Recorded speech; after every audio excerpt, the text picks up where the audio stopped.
Welcome everyone to the Tales from the Auditorium YouTube channel. I'm super excited that you decided to join me today as we dive into some true stories about witches submitted through Reddit. Please feel free to comment your thoughts below, or if you have any type of weird, scary, paranormal, or odd stories that you would like shared, please send me an email with the link below or join the Reddit forum. Thanks for your continued support and have a great day.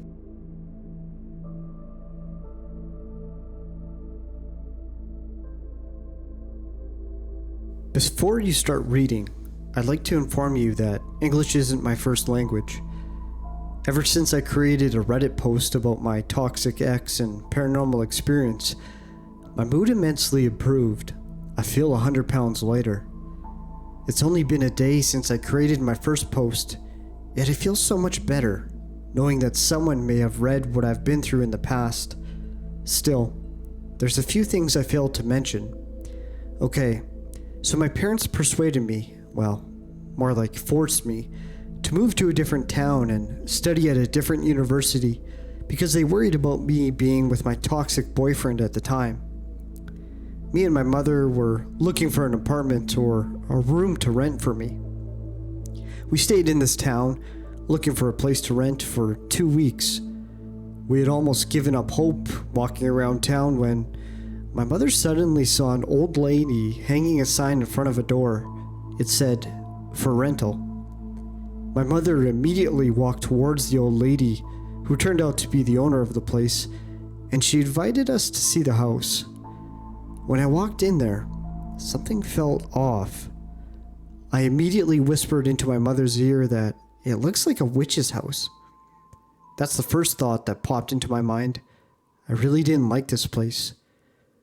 The old lady told us that a young couple stayed in there for years, but they had to leave because the girl's father had passed away the day before. Their furniture was still there, and we did meet them because they were moving the very same day that my mother spoke to the owner.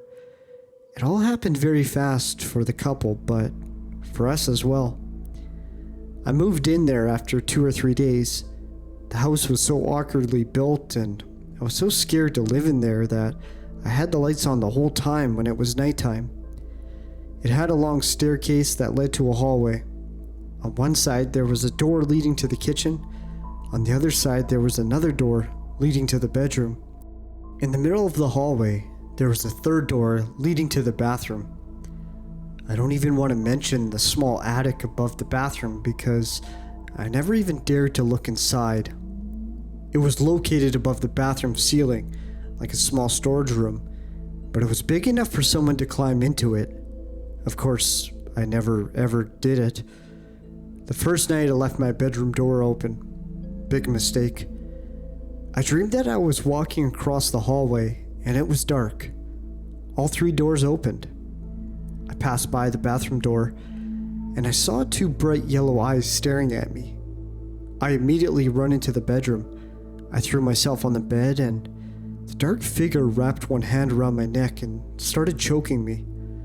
I forced myself to wake up, but as I was waking up, I started coughing and my neck felt hurt, like I was choking in real life.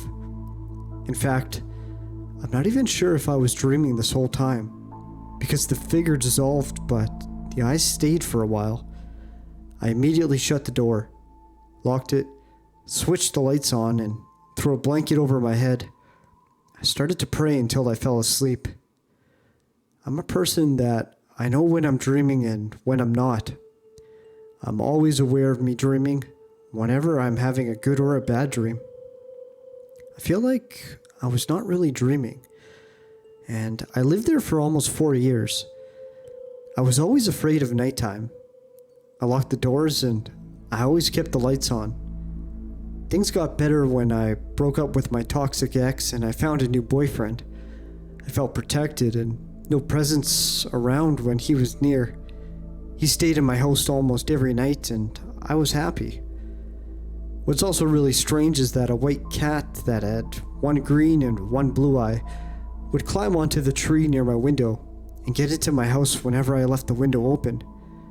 I didn't have any paranormal activity because of it though. I don't know if it helped me or if it didn't, but As odd as I found this incident to be, I didn't feel threatened by the cat. When my parents visited me, I told my father and he was alarmed. He started looking for the cat. It never showed up again though. I only saw the cat once on my house's rooftop and a few times near my house. My sisters and one of my sister's friends did report paranormal activity when they stayed over at my house. They told me the door flew open one night, and the strange thing is that they had it locked. What's even stranger is that I had dreamed of that particular door flying open. It's almost like I knew that the house would do that when I wouldn't be there.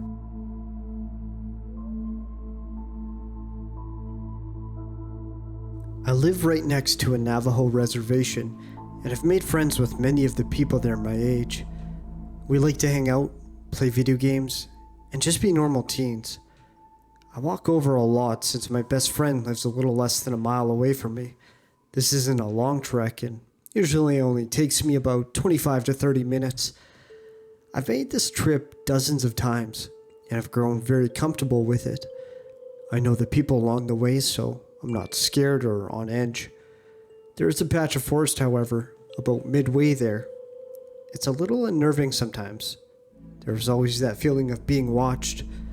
This was a regular occurrence for me, so I just tried to ignore it and shake it off as my mind playing tricks on me.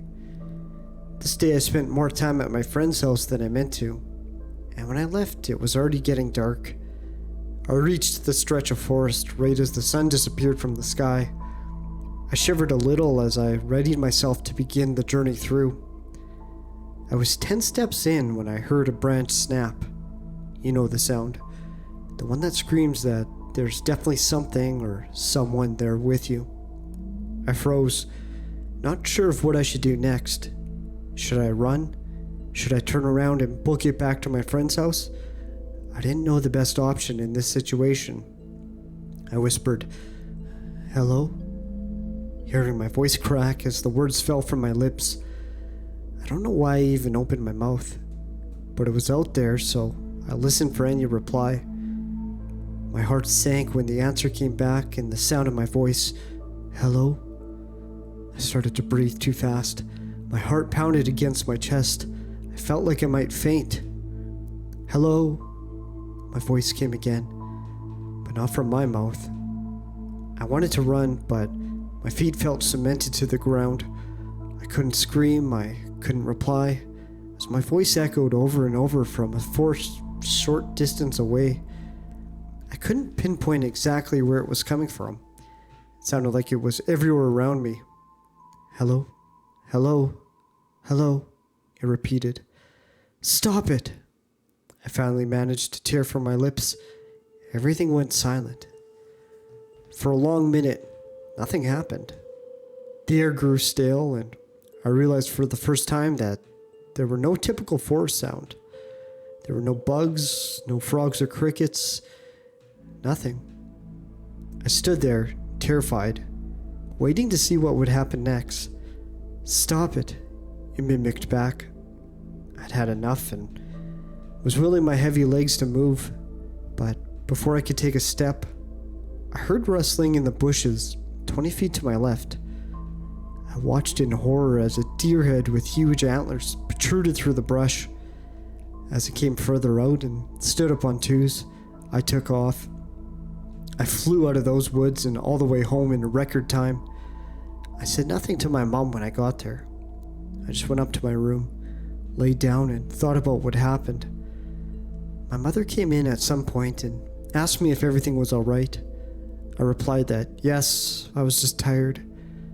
I don't know why I didn't tell her. I guess I might have been afraid of how she would react. I called my friend and told him everything.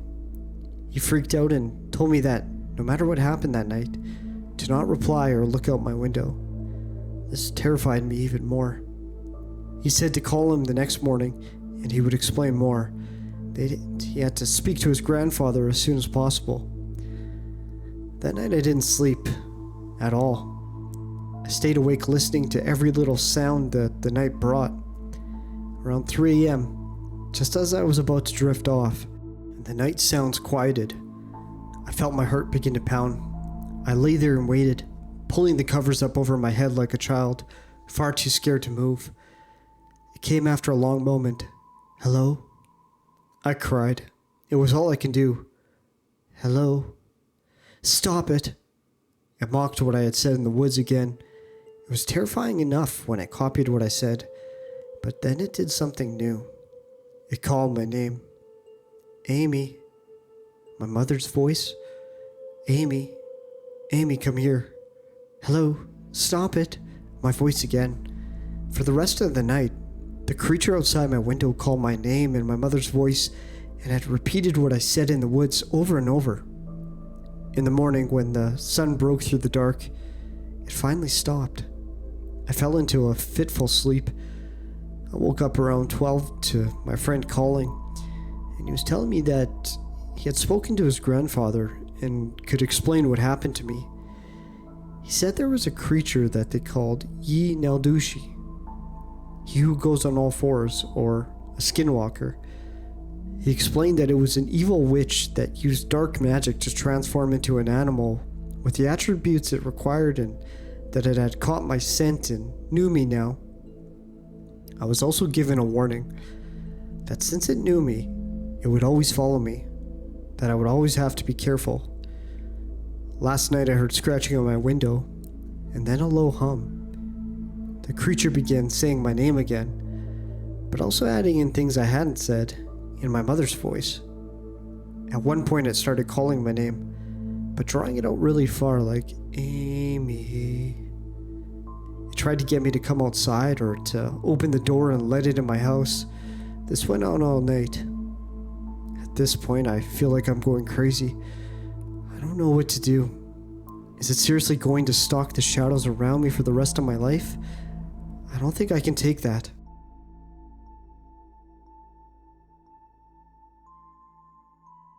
I've been a long-time lurker in the sub, and I always enjoy the stories posted in here, so I thought I would share one of mine.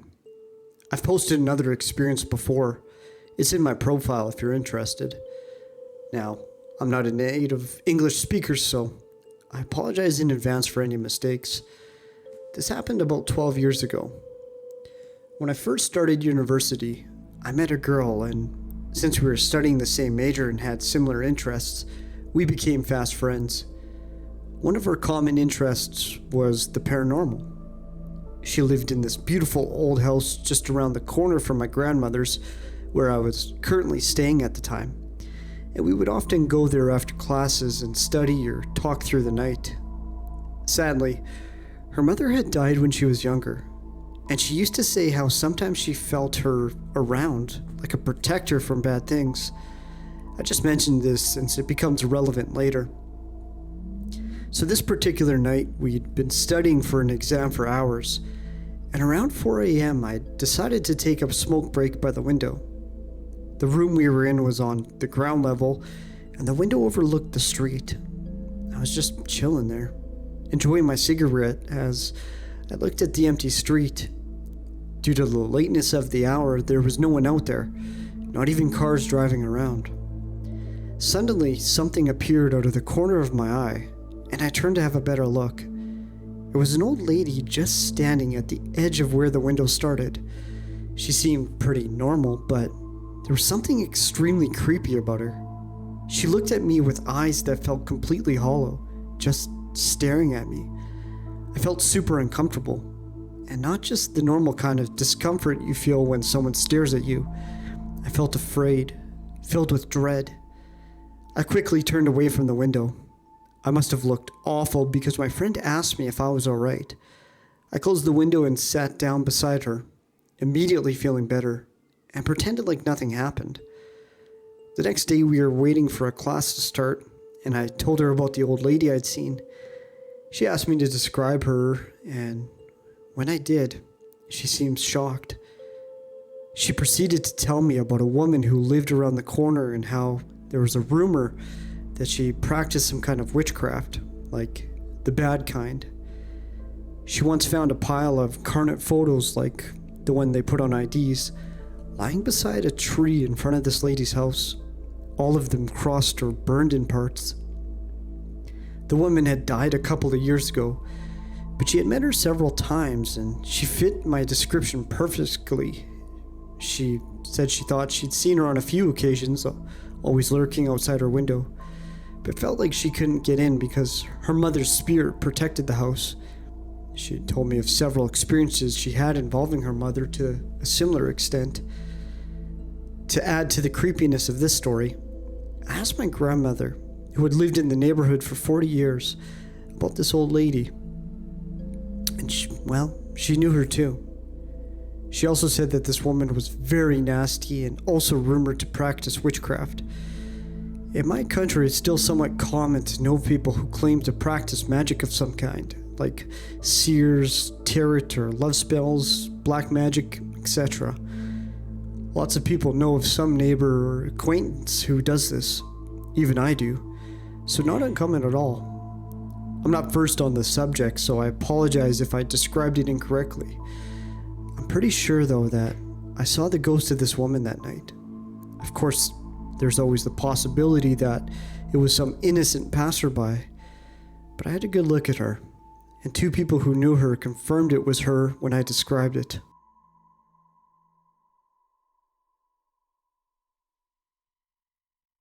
I've been wanting to tell this story for a very long time, but I've been too lazy to write it out. Maybe it will, be therapeutic, or maybe it will just stir up the sediment of torment. Guess I'm about to find out. I would like to say that I'm not a person who claims paranormal events have plagued them their entire existence. I've witnessed some weird stuff, but the happenings have been very few and far between. When I was just a young chap, I had these horrible night terrors as well as reoccurring nightmares. The difference between the two being that one usually does not remember the night terrors. I did not remember mine. Part of me is glad I didn't, but part of me wishes I could. My brother and I shared a wall between our rooms. During these night terror episodes, I would scream so loudly I would actually wake him up. We had a decent home, and the walls certainly were not paper thin. He told me during these episodes I was usually screaming for whatever it was to get away from me. Please stop, I'd say, screaming in fear. Things of that nature. I'm sure you get my drift. I'm unsure if my night terrors and nightmares were interconnected. My gut tells me yes. During these nightmares, a little old evil woman would break through my window, proceed to terrorize me, and snatch me from my room. I don't recall actually seeing her on a broom or anything like that, but she was an evil old lady, and she stole me through my window. So of course I rightfully named her the witch. The witch looked like a tiny old little lady. She was hunched and had a large curve in her spine, and she carried a gnarled wooden stick that her hand would rest upon. She wore a brown robe, but it was made of really thin material. A cloak, you could call it, I guess. It had a hood. She moved demonically fast, completely unnatural. Often she had a large grin on her face, but it was a grin fueled with hatred. I cannot tell you how badly she scared me. There was no adjectives in the English language that could properly convey the fear I felt when confronted by her. The nightmares weren't always the same, but they were very similar. I could never remember anything after she took me, but I somehow always knew there was more to the dream. I know that sounds weird, but it was like the memory just went black after she took me. I remember one occasion very vividly. I remember being awake. That is what is weird. My bed was against the wall where the one window in my room was.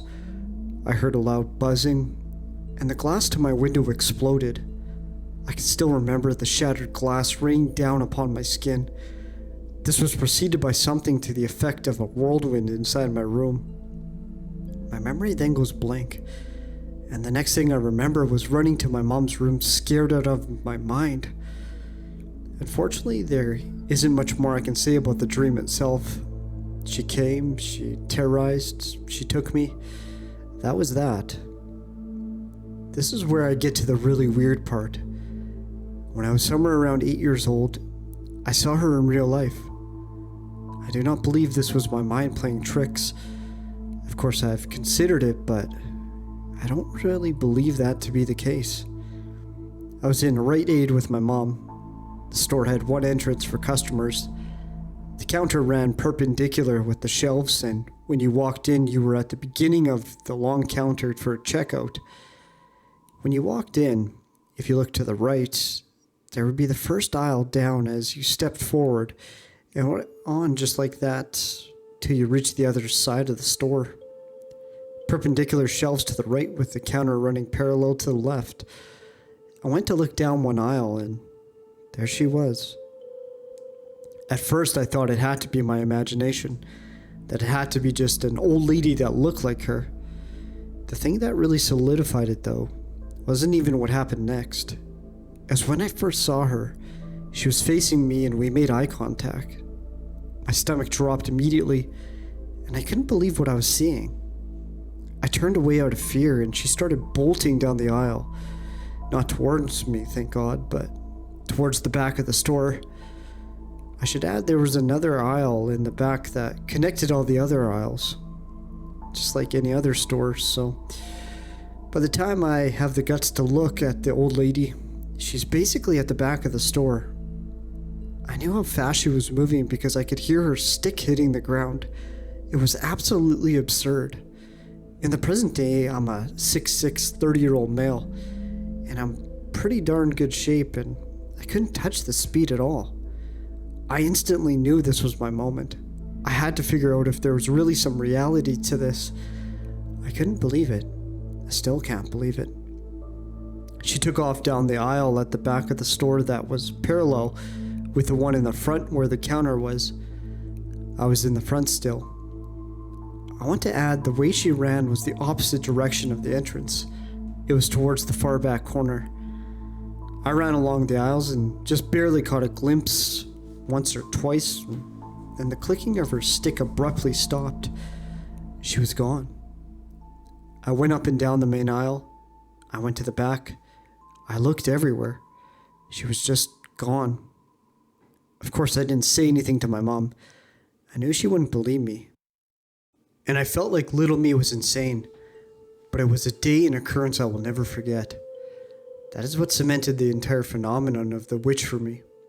It convinced me at a very young age that there is much more to this reality than meets the eye. I've searched far and wide, hoping to find someone with a similar experience, but haven't really had any luck. I mean, as far as specificity goes.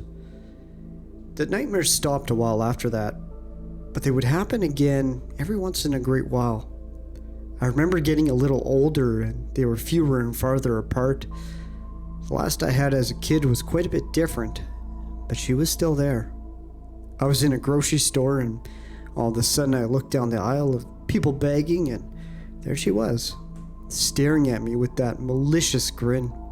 She looked like an absolute maniac, but I didn't turn away in fear. I stood my ground and I stared back, and in my mind I basically told her to F off and that I wasn't scared of her.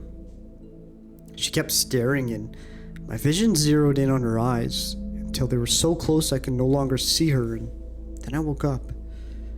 The nightmares totally stopped after that, but they started again at another point in time. I can't recall in my childhood years whether or not I had sleep paralysis, but as I got older, around 20 years or so, I began having rare occurrences of sleep paralysis. Every time, there she would be, almost always in my doorway, just standing there. Then she would bolt over to my bed and terrify the living crap out of me, poking and prodding me with her bony fingers while hysterically laughing like a damn lunatic. I hate it with a passion. I wouldn't have written this here, but if it wasn't for the instance in the Rite Aid, it makes me believe wholeheartedly that there's something more to all of it. Anyone can say what they want. I know what I saw that day, and it has stuck with me ever since. It forever changed my view of our reality, especially when around 25 or so I began digging into the web in search of similar experiences, and then I heard of the night hag. a phenomenon shared by so many throughout the ages for centuries. This is not something I would ever talk about in real life. I've only really told 2 people about the event in the store and about the nightmares. It'll probably stay that way. So, thank you for taking the time to read. And thank you for providing me with a group of open-minded people who believe that there is something more to all of this as well.